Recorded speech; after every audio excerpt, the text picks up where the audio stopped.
سورہ فاتحہ 100 مرتبہ پڑھ کر جو دعا مانگی جائے وہ قبول ہوتی ہے۔ سورہ بقرہ کی تلاوت سے شیطان گھر سے بھاگ جاتا ہے۔ آیت الکرسی پڑھنے سے محتاجی دور ہوتی ہے۔ سورہ کہف کو ہمیشہ پڑھنے والا دجال کے فتنوں سے محفوظ رہے گا۔ والدین کی قبر پر ہر جمعہ سورہ یاسین کی تلاوت کرنے سے اس کی حروف کی تعداد کے برابر ان کے گناہ بخش دیے جاتے ہیں۔ سورہ الدخان پڑھنے سے مشکل دور ہوتی ہے۔ جو قریب المرگ ہو اس پر سورہ جاسیہ کا دم کرنے سے خاتمہ بالخیر ہوتا ہے۔ سورہ حجرات کا پڑھنا اور دم کر کے پینا گھر میں خیر و برکت کے لیے مفید ہے۔ سورہ قاف پڑھنے سے جو باغ ہوتے ہیں ان کے پھلوں میں کثرت ہوتی ہے۔ سبحان اللہ۔ سورہ رحمان 11 بار پڑھنے سے تمام مقاصد پورے ہوتے ہیں۔ سورہ واقعہ جو شخص روزانہ پڑھے گا اسے کبھی فاقہ نہ ہوگا۔ سورہ ملک کو ہر رات پڑھنے والا عذاب قبر سے محفوظ رہے گا۔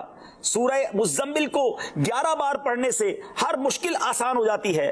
سورہ مدثر کو پڑھ کر حفظ قرآن کی دعا مانگنے سے قرآن کریم کا یاد کرنا آسان ہو جاتا ہے۔ جو بچے حفظ کر رہے ہیں ان کے لیے زبردست وظیفہ ہے۔ سورہ النازعات پڑھنے سے جاں کنی کی تکلیف نہیں ہوگی۔ سورہ دحا پڑھنے سے بھاگا ہوا آدمی واپس آ جائے گا۔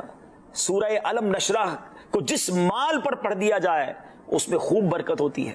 سورہ تین و تین والزیتون جو ہے 3 مرتبہ پڑھنے سے اخلاق و کردار بہتر ہوتے ہیں۔ سورہ علق میں جوڑوں کے درد کا علاج ہے۔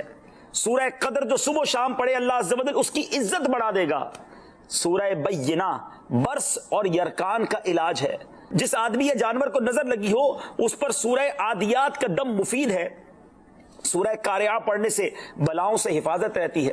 سورہ تکاثر کو 300 بار پڑھنے سے جلد قرض ادا ہو جاتا ہے۔ کئی لوگ کہتے ہیں جناب قرض بہت ہے، چلے قرآن کا وظیفہ لے لیں، الہاکم التکاثر، یہ جو سورت ہے 300 بار پڑھنے سے بہت جلد قرض اتر جاتا ہے۔ سورہ عصر پڑھنے سے غم دور ہو جاتا ہے۔